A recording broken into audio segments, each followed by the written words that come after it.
안녕하세요. 주유총입니다. 자, 대망의 첫 번째 강의 시작하겠습니다. 첫 번째 강의는 주주총회는 주식시장에서 수많은 섹터를 어떻게 분류하는가에 대한 부분입니다. 섹터를 효율적으로 잘 분류하는 게 왜 중요할까요? 바로 선택과 집중 때문입니다. 현재 주식시장에서 주목받고 있는 섹터를 나열을 하면 반도체, 2차전지, 조선, 로봇, 방산, 원전, 재생에너지, 우주항공, 무선통신, 바이오 등등 정말 많은 섹터가 있습니다. 여기서 섹터를 더 세분화하면 그 숫자가 2배에서 3배로 늘어나겠죠. 그러면 좋게 10개에서 20개 정도는 가뿐히 넘기게 되겠죠. 이렇게 많은 섹터가 시장에 지금 존재를 하고 있는데 섹터를 분류하는 눈이 없으면 좋은 섹터가 무엇인지 알 수가 없어서 내가 어떤 섹터에 그리고 어떤 종목에 투자를 해야 될지 쉽게 판단을 내릴 수가 없습니다. 이 판단이 안 되다 보니 시장 주도 섹터가 아닌 전혀 관심을 못 받는 그런 섹터에 나 혼자 덩그러니 남겨지게 되는 겁니다. 사람들은 자신이 시장 주도 섹터에 들어가 있지 않다는 걸 알게 되면 심리적으로 매우 불안해해요. 시장 주도 섹터에 타고 있는 사람들이 한없이 부럽겠죠. 그러다 보니 쉽게 손절이 나가게 되고 늦게나마 메인 주도 테마에 올라탔더니 어떻게 되죠? 우리 잘 알고 있죠. 너무 늦게 진입한 나머지 남들은 다 팔고 나갈 때 나는 고점에서 그 물량을 되려 사주게 되는 그런 악순환을 겪게 됩니다.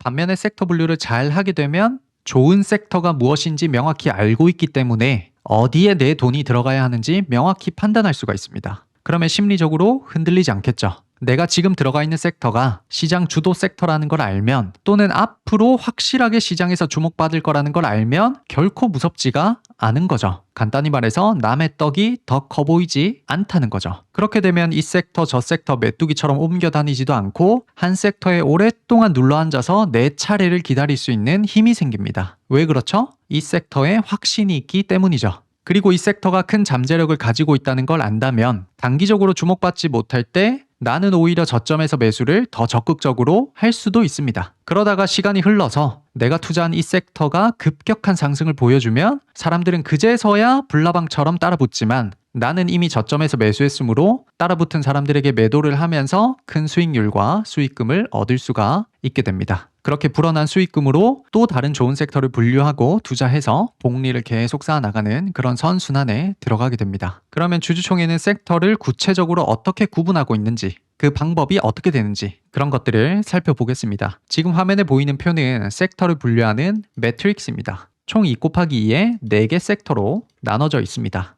이름은 공룡, 곰, 고양이, 그리고 개미 이렇게 붙였는데 저희 리서치팀이 귀여운 거를 좋아하기도 하고 또 구독자님들이 너무 딱딱하게 주식을 접하지 않았으면 좋겠다는 마음에 이렇게 좀 귀엽게 이름을 붙여봤습니다. 그리고 이 이름들은 아무렇게나 붙인 게 아니라 각 영역의 특징을 이미지화했기 때문에 그 이유를 알게 되면 기억하기도 쉬우실 겁니다. 다시 설명으로 넘어가면 이 매트릭스의 X축은 펀더멘탈입니다. 오른쪽으로 갈수록 펀더멘탈, 즉 실체가 있는 섹터라는 뜻입니다. 이 Y축은 시장의 관심도입니다. 즉 위쪽으로 갈수록 현재 이 섹터는 시장의 관심을 많이 받고 있다 또는 대중의 관심을 많이 받고 있는 섹터다 라는 뜻입니다. 그리고 여기에 재료의 연속성, 펀더멘탈, 시장의 관심도, 보유 기간 이렇게 4가지 요소가 써 있습니다. 하나씩 먼저 살펴보면 재료의 연속성은 아주 긴 시간 동안 이 이슈가 지속될 것인가를 뜻합니다. 가령 25년도 9월에 반도체 섹터가 크게 상승을 했었죠. 그 이유는 글로벌적으로 메모리 반도체 쇼티지가 발생했기 때문입니다. 그러면 25년도 9월이나 10월 당시에 여러분들 스스로 이런 질문을 던져볼 수가 있는 겁니다. 이 메모리 쇼티지 현상이 6개월 뒤에 또는 1년에서 2년 뒤까지 계속해서 이어질 것인가? 이런 이슈가 계속해서 유지될 수 있을 것인가? 이런 질문에 yes라고 판단할 수 있다면 이 섹터는 연속성이 있는 섹터다라고 하는 겁니다. 두 번째, 실체, 즉 펀더멘탈입니다. 펀더멘탈은 결국 근본적인 비즈니스를 뜻합니다. 가령 비즈니스의 수익성, 재무 건전성, CEO의 정직함, 주주 환원을 얼마나 하는지, 비즈니스 모델의 혜자, 그리고 브랜드 가치 등등 비즈니스와 관련된 모든 것들을 아우르는 말입니다. 이 개념을 정말 간단하게만 보자면 돈을 잘 벌고 있는가? 단순히 잘 버는 것을 넘어서 매년 성장하고 있는가 정도로 축약해서 이해할 수가 있습니다. 세 번째, 시장 관심도. 시장 관심도는 말 그대로 시장이 현재 이 섹터에 얼마나 많은 관심을 주고 있는가에 대한 부분입니다. 이 시장 관심도가 중요한 이유는 앞서 말한 연속성과 펀더멘탈이 충분하더라도 시장의 관심을 받지 못하면 주가 상승이 쉽게 일어나지 않기 때문입니다. 예를 들어 앞으로 히토류 사업 관련해서 고려아연이 아주 큰 돈을 벌게 될 것이지만 현재 26년 4월 기준으로는 히토류 섹터가 시장의 관심을 크게 받지는 못하고 있습니다. 지금 시장은 오히려 통신이나 우주항공 같이 펀더멘탈이 좋지 않은 그런 섹터에 관심을 더 많이 주고 있습니다. 이처럼 주식시장은 실체가 없더라도 주가 상승이 얼마든지 크게 일어날 수도 있고 실체가 있더라도 주목받기까지는 시간이 꽤 걸릴 수도 있기 때문에 이 시장 관심도는 투자에 있어서 매우 중요한 요소가 됩니다. 네 번째는 보유기간입니다. 보유기간은 각 섹터의 본질에 따라 내가 시간을 어느 정도 투자해야 되는지를 뜻합니다. 이 부분은 2강에서 종목의 생애 주기를 공부를 하면서 자세히 설명해 드리도록 하겠습니다. 이제 각 영역을 구체적으로 하나씩 살펴봅시다. 첫 번째는 공룡 섹터입니다. 공룡은 X축 기준으로 보면 실체, 즉 펀더멘탈도 만족이 되고 Y축 기준으로 시장 관심도도 만족이 되는 그런 섹터를 뜻합니다. 사실상 우리가 1순위로 노려야 할 가장 좋은 섹터인 거죠.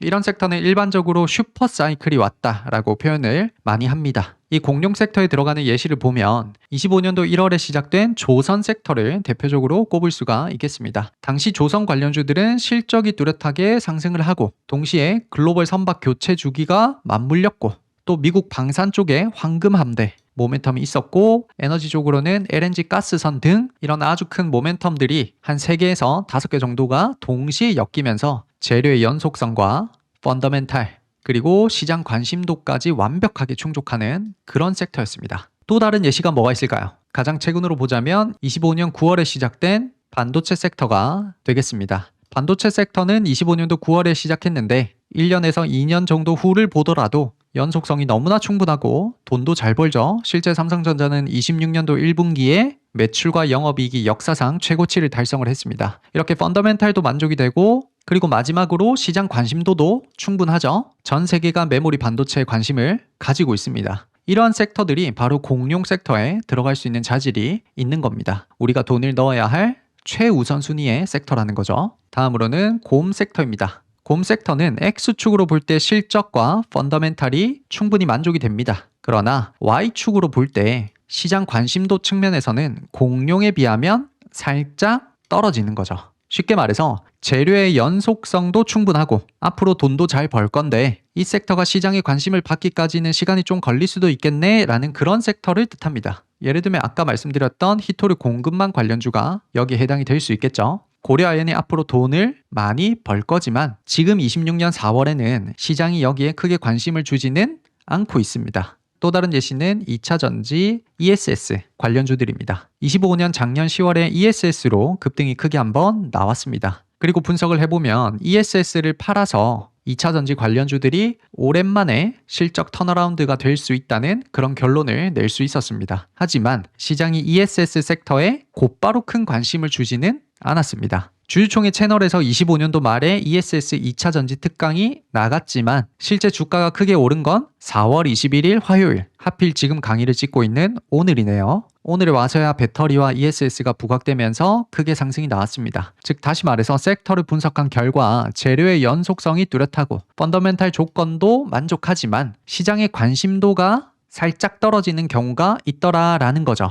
이런 섹터들은 공룡 섹터보다 조금 더 하위에 있는 곰 섹터로 분류하고 있습니다. 세 번째는 고양이 섹터입니다. 고양이 섹터는 X축으로 보면 펀더멘탈이 좀 약한 편이에요. 즉 비즈니스의 실체가 약하다는 거죠. 그러나 Y축으로 봤을 때, 즉 시장 관심도는 충분히 만족이 되는 그런 섹터입니다. 예를 들면 25년도 1월에 시작되었던 로봇 섹터를 꼽을 수가 있습니다. 로봇 섹터로 만족 조건들을 하나씩 뜯어봅시다. 25년도 1월 당시의 로봇 섹터의 연속성은 어떨까요? 앞으로 로봇이라는 섹터가 6개월 뒤에, 1년 뒤에, 2년 뒤에도 계속 유지가 될 수 있나요? 충분하죠. 왜냐하면 앞으로 로봇은 미래에 가장 크게 주목받을 산업 중에 하나이기 때문이죠. 연속성이 충분합니다. 그러면 두 번째, 펀더멘탈 조건은 어떨까요? 충족이 될까요? 그렇지가 않겠죠. 25년도 1월을 기준으로 하든 현재 26년 4월을 기준으로 하든 여전히 로봇 섹터는 돈을 벌고 있지 못합니다. 실질적으로 돈을 뚜렷하게 버는 기업은 정말 손에 꼽는다는 거죠. 즉 섹터 전체로 보면 펀더멘탈이 굉장히 약하기 때문에 펀더멘탈이 충족이 되지 않습니다. 그러면 세 번째 요소인 시장 관심도는 어떨까요? 만족이 됩니다.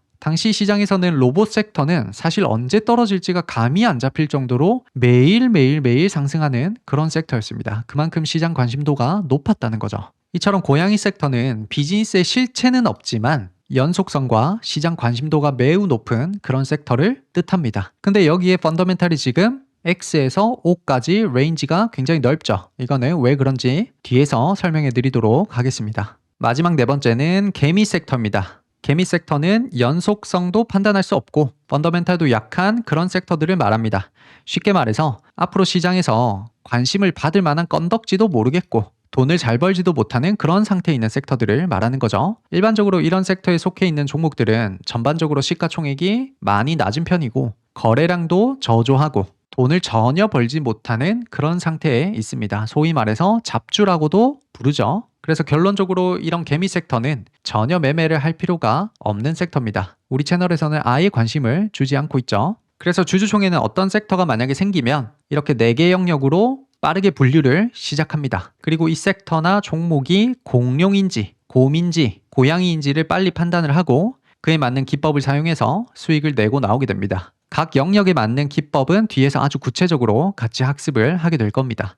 그리고 각 영역의 이름을 왜 이렇게 지었는지 이제는 대충 감이 오시죠? 공룡은 압도적인 힘을 가진 그런 이미지로 컨셉을 잡았습니다. 섹터의 힘도 좋고 섹터가 굴러가는 속도도 아주 빠르고 어떤 다른 섹터에게도 지지 않을 것 같은 그런 이미지로 컨셉을 잡은 거죠. 현재 반도체를 떠올리면 딱 맞겠네요. 그리고 곰은 잠재력은 충분하나 당장의 시장을 막 먹어치우는 그런 이미지는 아니죠. 그래서 좀 더 느리고 좀 더 묵직하게 움직이는 그런 이미지로 잡아서 곰으로 표현을 했습니다. 고양이는 굉장히 빠릿빠릿하고 유연하죠. 그러나 힘은 좀 약하죠. 그런 것처럼 고양이 섹터는 펀더멘탈이 없어서 확신 있게 모아갈 수는 없지만 급등 초입 구간이 생긴다면 빠르게 올라타서 빨리 수익을 내고 나오는 그런 이미지로 컨셉을 잡았습니다. 그래서 이렇게 동물들로 이미지화해서 여러분들이 이 4개 섹터를 기억을 해주시면 더 기억을 쉽게 하실 수가 있을 겁니다. 오늘 마지막으로 살펴볼 부분은 이 매트릭스의 특징입니다.